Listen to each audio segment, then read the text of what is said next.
If you're watching this video, chances are that you've got questions about contingent fee agreements with attorneys. I'm attorney Richard LaGarde. I've been practicing for over 30 years and I've represented thousands of individuals, small business owners, and even major corporations on a contingent fee basis. What I'm going to share with you in this video is some questions that my clients have asked me about contingent fees and the answers to those questions. So if you're ready to get answers for your questions, let's get started.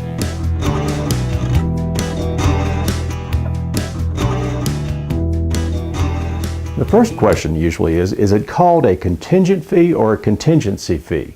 And the simple answer is, it doesn't matter. I've heard attorneys call it a contingent fee. I've heard attorneys call it a contingency fee. So whichever phrase you like works. Next question, what is a contingent fee? Well, in simple terms, a contingent fee is an agreement where an attorney says, I'll represent you. You don't have to pay me unless I get a recovery for you. In other words, no recovery, no fee. Next question that I hear a lot, in what types of cases can I use a contingent fee? Now, most cases where you expect to get a money recovery or something of value from the other side, you can usually use a contingent fee in that type of case. I'll give you some examples.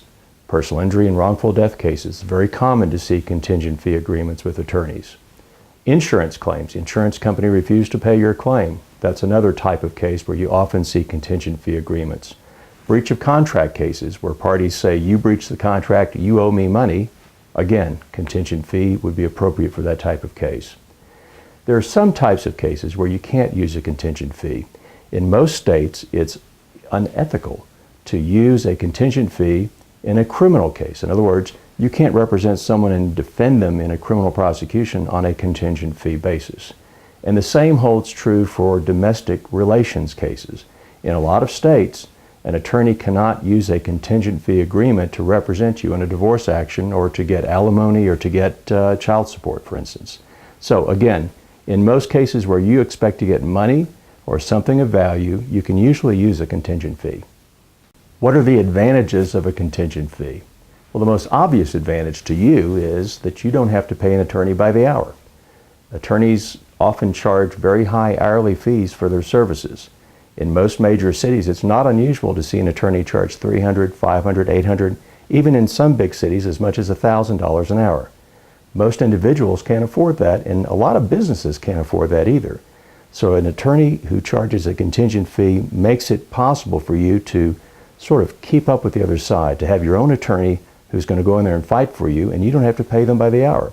Now, another advantage, in a contingent fee arrangement, the attorney has an incentive to work hard to get you the most money that he can or she can. That's a big incentive because the more money that attorney gets for you, the more money he gets or she gets. Now next, there's also an incentive for the attorney to get you your money as quickly as possible. The faster you get your recovery, the faster the attorney gets his or her money. Next question, what's a reasonable percentage? Well, it all depends. In each state, things are a little different. Some states place caps or limits on the percentage that can be charged. Other states say it's up to the attorney and his or her client to determine what that percentage is going to be.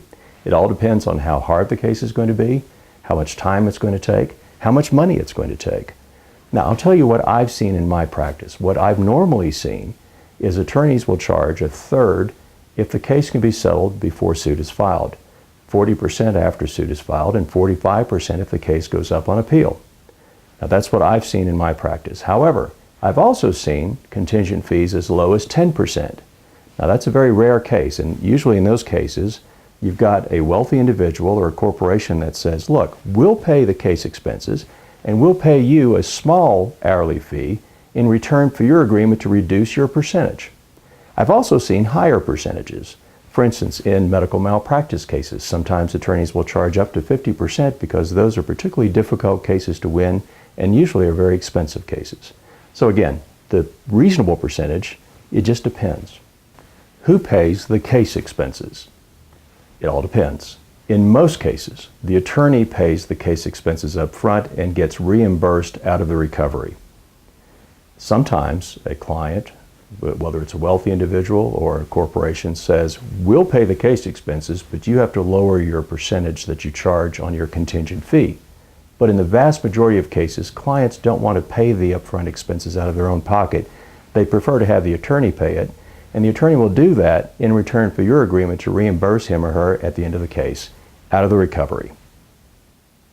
Next, what are case expenses? Well, I'll give you some examples. If you file a lawsuit, there's usually a filing fee that has to be paid. If you take sworn deposition testimony from witnesses, you have to pay a court reporter to transcribe their testimony. If you hire an expert witness to testify in your case, you're going to have to pay that expert his or her fees. So those are typical examples of case expenses that you can expect in your case.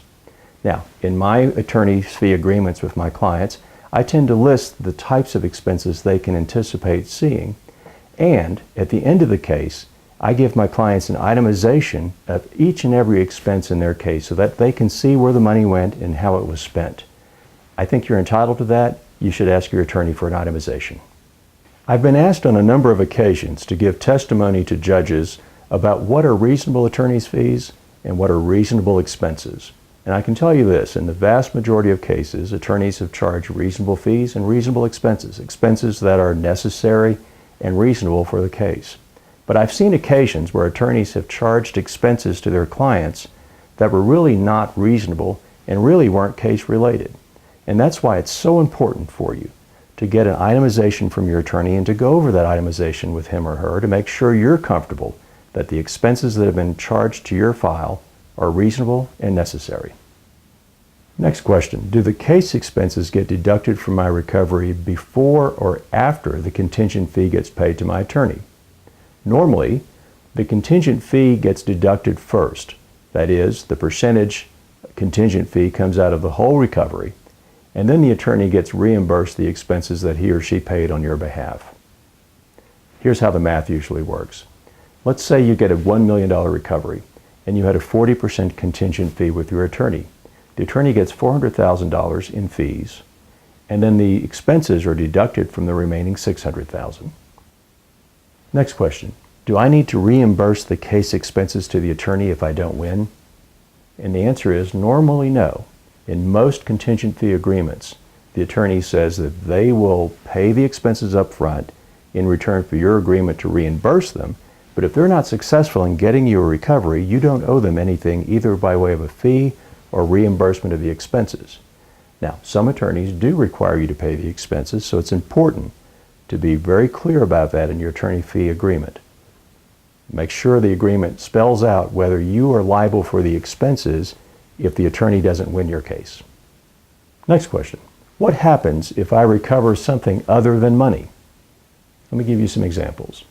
I had a case where I was representing an oil company, and they sued another oil company over a breach of contract.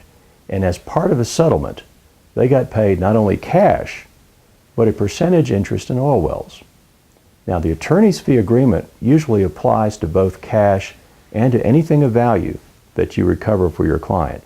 So it's a good idea for you to be sure in any situation where you think you might get something other than cash as part of your settlement, that it's a good idea for you to make sure that your agreement with your attorney spells out how you're going to handle the non-cash portion of your settlement. I hope this video has answered your question about contingent fees. Now, the law is very different from state to state, so it's important that you talk to an attorney in your state if you have questions about contingent fees. Now, if you have more questions for me, go to my website, readyforjustice.com, or give me a call at 1-866-LaGarde. Good luck. Thanks for watching.